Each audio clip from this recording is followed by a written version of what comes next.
Let's talk time signatures, or specifically anything that's not 4/4 time or common time. So somebody left a comment about playing in different times. So like 9/8 time or 3/4 or 6/8.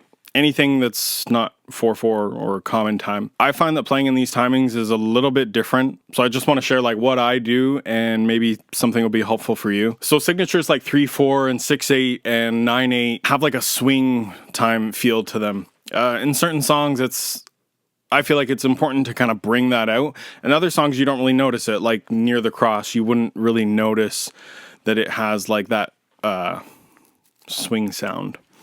So I have 3 songs that I'm going to go through.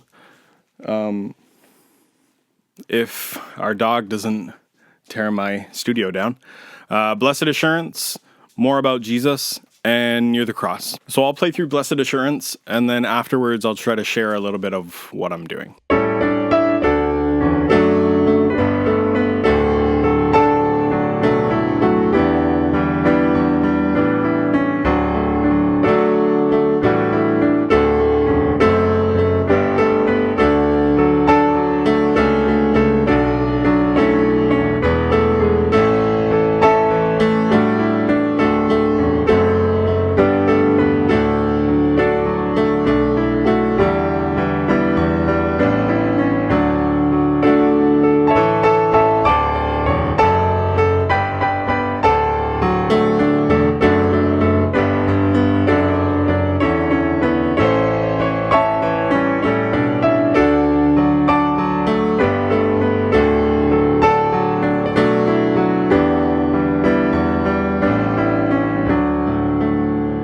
So there's a few things in here that I can pick out, and the first is bass note runs or walks. Essentially what this is doing is you're walking from one chord to the next chord. So if you were in D and you want to go to G, or if you're in D and you want to go to B minor, so essentially you're just playing the notes in between one chord to the next. You're kind of walking the chord up that way. We talked about stride playing before, so I'm definitely using some stride in here. So bass note chord, bass note chord. I'm changing it up a little bit just because of the timing. And instead of doing like a back and forth, I'm doing this. So we'll do a bass note chord, and then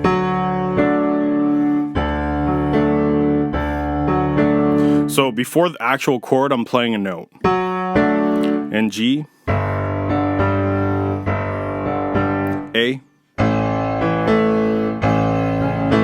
It's almost like when we talked before about arpeggios, how you just kind of,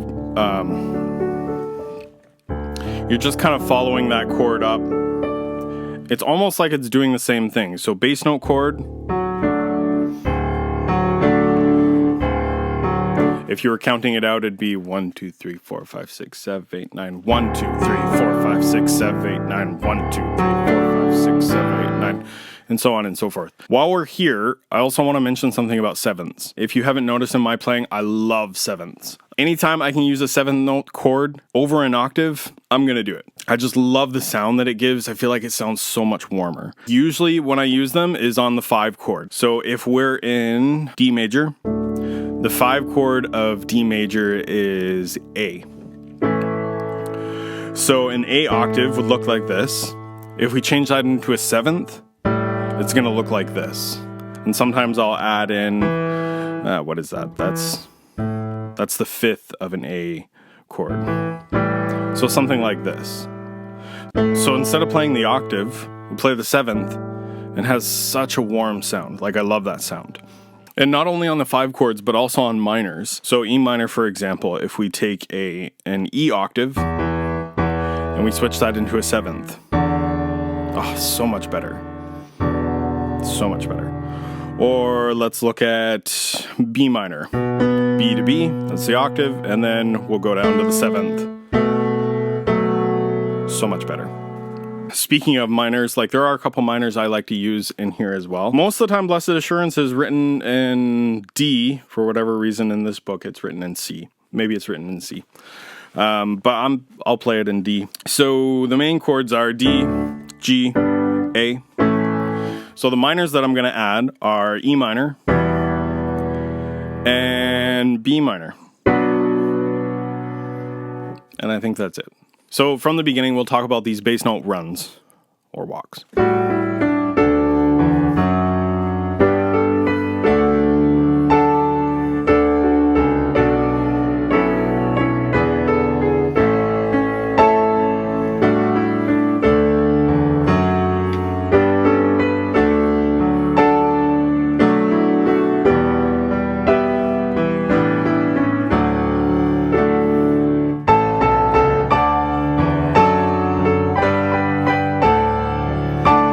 So like the chorus there, this is my story, this is my song.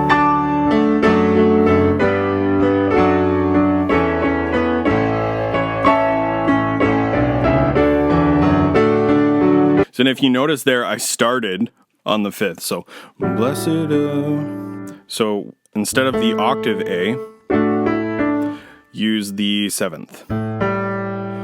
And then I like to add an E in there as well. I don't know what that would be. 1, 2, 3, 4, 5. Yeah, so that would be the 5th. So A, the 5th, and then a 7th. Jesus is... So, and this brings us to the stride where we're not doing just...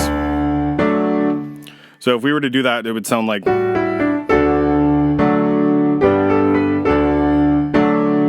kind of boring, but to get that really like swinging feel,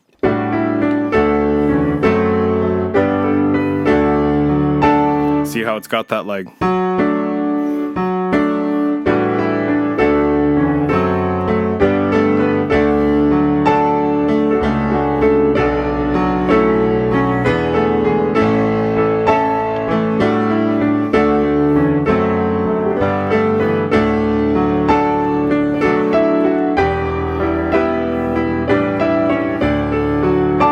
seeing as I'm already playing it, let's talk about those minors. So from Blessed Assurance, now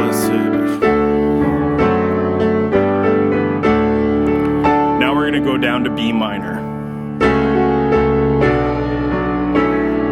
E.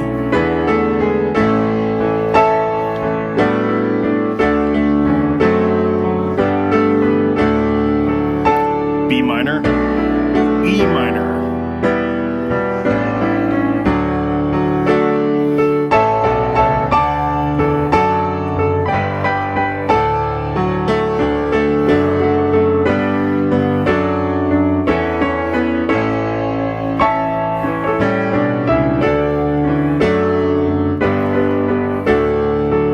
B minor, E minor.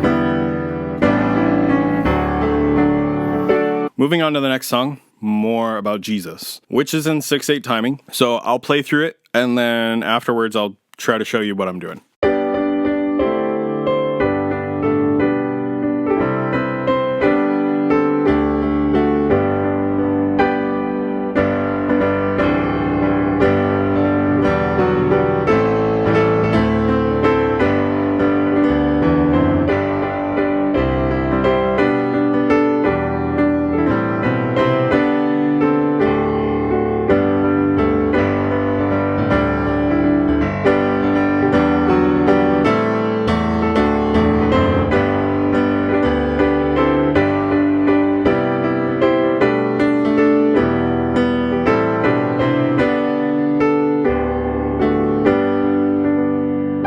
So with more about Jesus, because of the timing, it doesn't really allow for a lot of stride, so we're not really going to be doing much of this, but instead the bass line is going to be a little bit simpler. So from the beginning, if we focus on the bass line,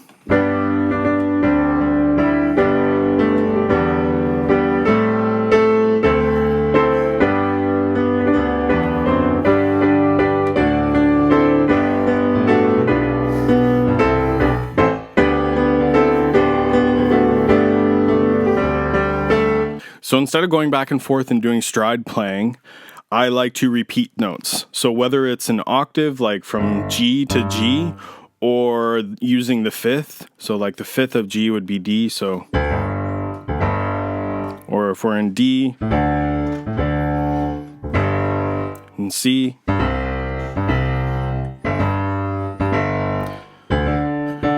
So repeating those notes like that, I feel like it's just a small way to kind of give you that gospel feeling, and especially in this song with the 6/8, like 1, 2, 3, 4, 5, 6.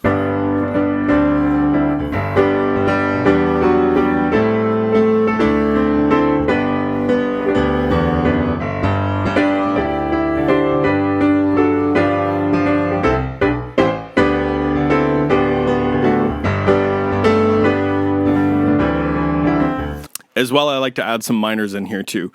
So we're playing in G. The minors that I like to add are A minor and E minor. So I'll slow it down a bit and then we'll just go through the whole song. Instead of using the E octave, use the E seventh. A minor, but use the seventh. So from the beginning.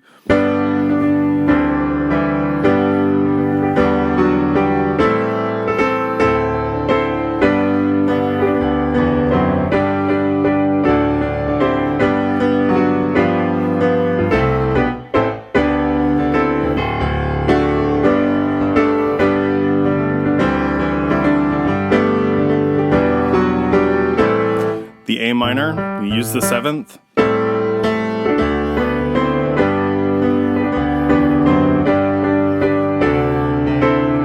See, you can do that there as well. That's the fifth.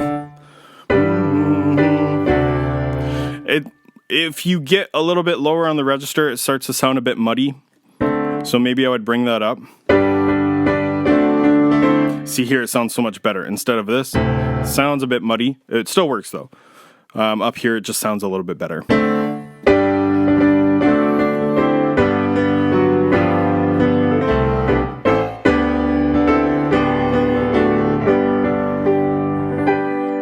So the third and final example I want to show you is Near the Cross. I always grew up singing this song and listening to it and thought it was always in 3/4. It might be, but in this book it's in 6/8 for whatever reason. But that still works. So with Near the Cross, we're going to be doing the stride playing. Also going to mix in some arpeggios as well and some minors. So for Near the Cross, it's written in F. The minors I want to add are G minor, A minor, and D minor. So let me play through it and then we can talk about it.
I played it in two different ways there just to give a little bit of variation.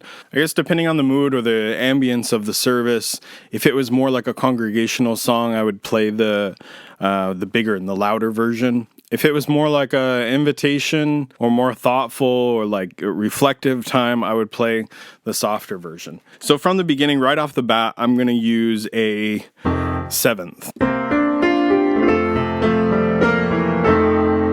So instead of using the F octave, let's bring it down to the seventh.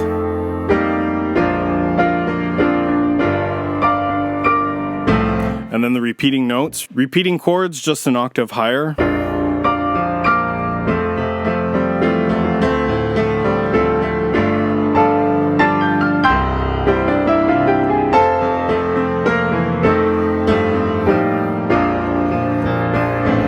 G minor. D minor.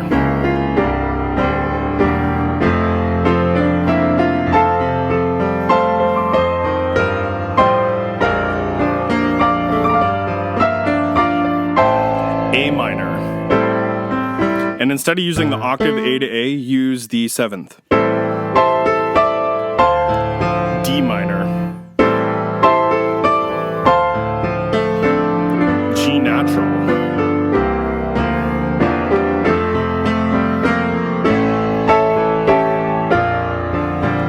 G minor. D minor.